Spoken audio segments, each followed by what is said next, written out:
Salut à tous, c'est Arthur, très content de vous retrouver. Ça y est, le coup d'envoi de la saison 2021-2022 est lancé par un joli Nantes-Monaco en ouverture de la Ligue 1 Uber Eats. Un joli Nantes-Monaco parce qu'on a eu à faire quand même un match intéressant. Mon opinion à la fin de ce match est évidemment que j'étais satisfait. Nantes a gagné un point là où Monaco en a probablement perdu deux. Match nul un partout à Louis II. Buteur monégasque, Gelson Martins, voilà, tu copies son but qu'il a marqué face à Nantes il y a 2 ans, tu le colles en 2021, c'est exactement le même but, exactement dans les mêmes situations. Donc voilà, Gelson Martins qui ouvre le score, et puis derrière c'est Jean-Charles Castelletto qui juste avant la mi-temps reprend un coup franc magistralement bien tiré par Moses Simon. Castelletto qui a probablement fait son meilleur match depuis qu'il est à Nantes, probablement l'homme du match, et avec Nicolas Pallois en défense centrale. On a eu deux rocks enfin, je pense qu'ils n'ont jamais fait une performance comme ça l'année dernière quand ils étaient alignés, jamais aussi solide. On a concédé trois grosses occasions. La première, c'est Blas qui fait une passe décisive pour l'attaquant, heureusement qu'il se foire derrière. L'autre occasion qu'on a concédée, c'est plus Fabio qui est un peu responsable sur un long ballon, même s'il y a un manque d'agressivité au début sur Caio Henrique, et derrière du coup c'est le but de Gelson Martins, c'est la dernière grosse occasion.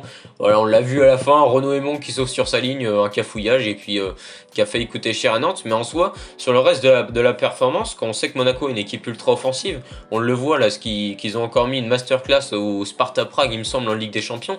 Monaco, ils vont faire mal à énormément d'équipes en Ligue 1, alors aller chercher un point à Louis II, pour moi c'est vraiment une super opération, une très bonne opération pour le FC Nantes.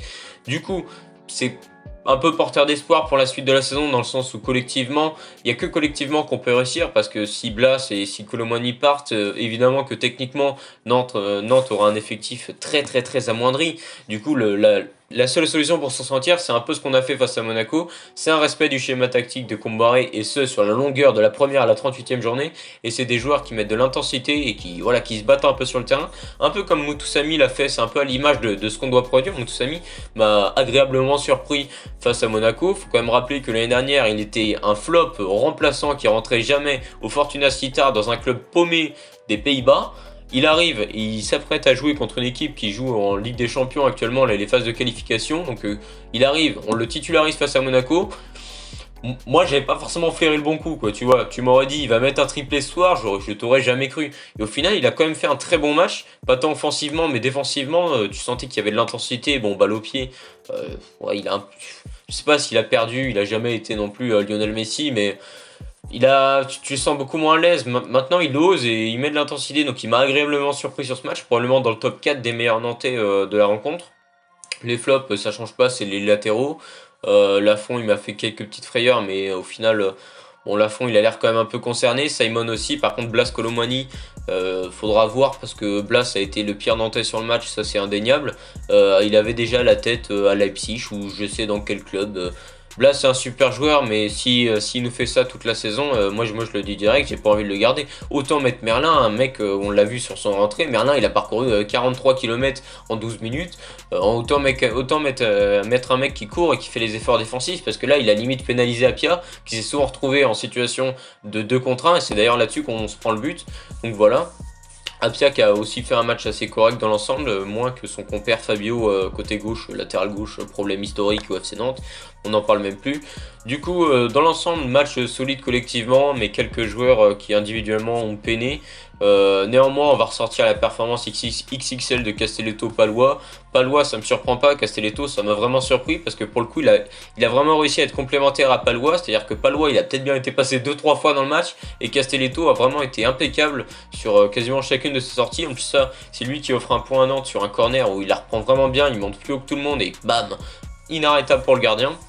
Donc voilà, un petit débrief rapide du match entre Nantes et Monaco, entre Monaco et Nantes plutôt. Prochain rendez-vous fixé à dimanche face au FC Metz. Peut-être un vlog, peut-être que je vais me rendre au stade, mais il risque pas d'y avoir grand monde, donc je sais pas trop, je peux rien vous promettre.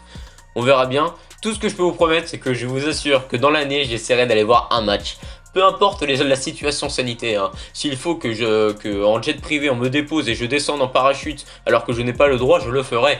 Mais voilà, je vous emmènerai au stade, et on fera un vlog dans l'année, c'est promis. Je sais pas quand, peut-être bien là dès dimanche, mais on en fera un. D'ailleurs, je l'ai mis dans la super introduction digne du futur James Bond. Au début, vous avez vu vlog écrit en gros. Ça veut dire qu'il y aura au moins un vlog dans l'année. Sinon, c'est un peu ridicule. Donc voilà, on va un petit peu parler de la suite du programme pour le FC Nantes. Donc Nantes joue Metz. théoriquement, on se doit de l'emporter, on sera beaucoup moins satisfait d'un match nul. Si là, Nantes prend 3 points, on peut dire que le début de saison est vraiment très réussi. Mais il faut prendre 3 points, mais c'est une bonne équipe, que depuis l'année dernière, enfin ouais, même depuis qu'ils sont remontés, c'est plus une équipe ascenseur, c'est une équipe un peu plus solide de Ligue 1 et qui ont gardé de très bons joueurs cette année. Boulaya, on l'attendait à partir, même Pape Matarsar, et au final il reste, et c'est des joueurs, putain, ils vont nous faire mal dimanche, donc on va bien voir. Mais si on garde une équipe solide défensivement, derrière je suis persuadé que sur des éclairs de génie de Simon qui a des jambes, on peut limite même compter un petit peu sur Raymond qui a fait une bonne prépa et qui a fait une bonne rentrée face à Monaco. On sait jamais. Je sais très bien qu'on marquera pas 4 buts parce qu'on n'est plus capable de faire ça. Si Colomani et Blas sont pas dedans, offensivement ça va être beaucoup plus compliqué que l'année dernière. Mais si défensivement on est plus solide et qu'on a un respect du schéma tactique, tu sais que tu as des bons joueurs. Je sais pas si Cyprien sera revenu. Je sais que Chirivella au milieu de terrain il peut être revenu. Donc l'année dernière, ce qui avait fait notre force offensivement, c'était sur la phase de transition, on avait un bon milieu. Luzza, Chirivella. Là déjà, si on récupère un des deux, ça peut aller plus vite vers Simon. Et Simon, s'il se retrouve dans des meilleures situations où il a plus d'espace, derrière, tu sais jamais, on peut mettre 1 ou 2 buts. Et si derrière, on défend bien, on peut aller chercher une victoire. Mais il n'y a que comme ça qu'on va réussir. Après, les joueurs vont de mieux en mieux s'entendre et ce sera un petit peu plus régulier au fur et à mesure de la saison. Même si une saison, c'est très long et on aura le temps de voir ça. Mais en tout cas, voilà. Si on tient défensivement ce qu'on a fait à Monaco, je pense que ça devrait aller face à Metz, parce que ça veut dire qu'on encaisse, qu'on n'encaissera pas de but si on est vraiment solide. Parce que Castelletto, moi au moment où il est arrivé à Nantes, je croyais vraiment en lui, mais l'année dernière il n'a pas été... Pour moi en fait il manquait énormément d'intensité dans les duels. Là il a musclé un petit peu son jeu face à Monaco. Alors étant donné qu'il a une super bonne qualité d'anticipation et qu'il est mine de rien assez athlétique dans le sens où il court assez vite et qu'il peut essayer d'être un peu complémentaire à Palois, ça peut être intéressant défensivement. Donc si toute l'équipe joue bien en bloc, donc pour ça il faut que Blas soit concerné, hein, parce que s'il laisse Apia en 2 contre 1 c'est fini, hein. Clairement c'est fini. Il faut pas qu'il y ait un joueur qui sorte du collectif. Si tu veux avoir un collectif, c'est 11 joueurs sur le terrain qui donnent tout, point barre. Moi je m'en fous que tu mettes Pera, De Sa, Merlin, ce que tu veux, même si une petite préférence pour Merlin parce qu'il est formé au club, mais faut voir un joueur concerné et à tous les niveaux. Je pense que Colomani, peut-être que c'était à cause des JO qu'il était moins concerné face à Monaco. Alors si lui, au final il reste, c'est dommage pour le président Kita qui n'empochera pas ses 10 millions. Tant pis pour lui, c'est dommage, hein, voilà, je commence à avoir les larmes aux yeux. Mais s'il est avec nous et qu'il est concerné, qu'il fait une grosse saison, ça peut être notre arme offensive numéro 1. Le joueur, le Factor X qui sort du lot, donc le joueur offensif qui sort du lot dans un collectif bien huilé, donc un peu autour de lui. Donc ça peut être intéressant un peu d'avoir un électron libre comme ça avec Colomani. Donc je suis plutôt hypé par ce que met en place Comboiré. Je trouve que c'est intéressant, c'est un peu ce qu'avait fait contre Sessawa Nantes dans le 4-4-2. Tu te retrouves un peu avec... On retrouve un peu des similarités. Bon, évidemment, ça n'a rien à voir. On n'avait pas du tout les mêmes profils, on n'avait pas du tout les mêmes joueurs. Mais à certains niveaux, on se retrouve un petit peu dans le schéma qu'avait mis en place Conceição. Donc, je trouve ça intéressant. On va bien voir ce que ça donne. L'objectif cette année, de toute façon, on va pas se leurrer, ça va être le maintien. Donc, tous les points qu'on pourra grappiller, faudra les prendre, quoi.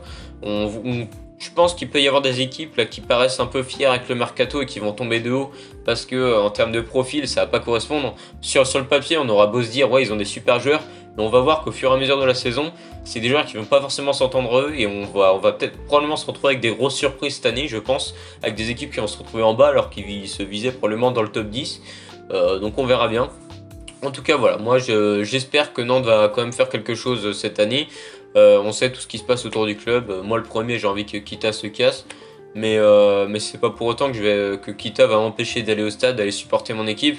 Parce qu'à partir de là ça voudrait dire que bah voilà le FC Nantes n'existe plus. Mais moi j'aime ce club. Alors peu importe, même si c'est un bel enfoiré qui gère ce club et qu'on attend juste la suite, qu'on attend un nouveau président. En attendant, ce serait lui donner raison que de ne pas se rendre au stade et que de ne pas supporter notre équipe parce que mine de rien, il y a des joueurs qui n'ont rien demandé et qui sont formés au club et qui ont envie de réussir. Je pense à Abdoulaye Sylla, je rêve qu'il réussisse cette année. Donc voilà, c'est pour ça que je continuerai personnellement à suivre le club et à voilà, continuer à vous tenir informé de l'actualité du FC Nantes. Donc pour ceux pour lesquels... supporter le FC Nantes est toujours un objectif cette année, ça se passera ici, je continuerai jusqu'à temps voilà, que le FC Nantes ait un nouveau président et que surtout les supporters reviennent au stade et encouragent l'équipe, qu'on sorte un tout petit peu plus d'engouement autour du club, parce que là je crois que j'ai jamais connu aussi bas le taux d'engouement autour des Canaries. Mais voilà, jusqu'au moment où ça reparte, il va falloir, bah voilà, je vais continuer à encourager les jaunes et verts, parce que c'est aussi ma passion et parce que c'est aussi peut-être votre passion, vous qui me regardez. Donc voilà. En tout cas, j'espère que cette vidéo, pour annoncer un petit peu la rentrée et pour annoncer le futur du FC Nantes et de la chaîne YouTube, vous aura plu. Si c'est le cas, n'hésitez pas à me le dire dans l'espace commentaire et à vous abonner à ma chaîne YouTube. Allez, ciao tout le monde!